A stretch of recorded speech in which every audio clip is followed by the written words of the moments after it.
So to see what's in the door, knock twice.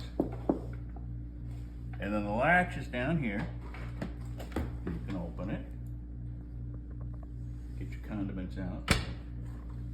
The normal opens up above. And then for ice or water, you just tap.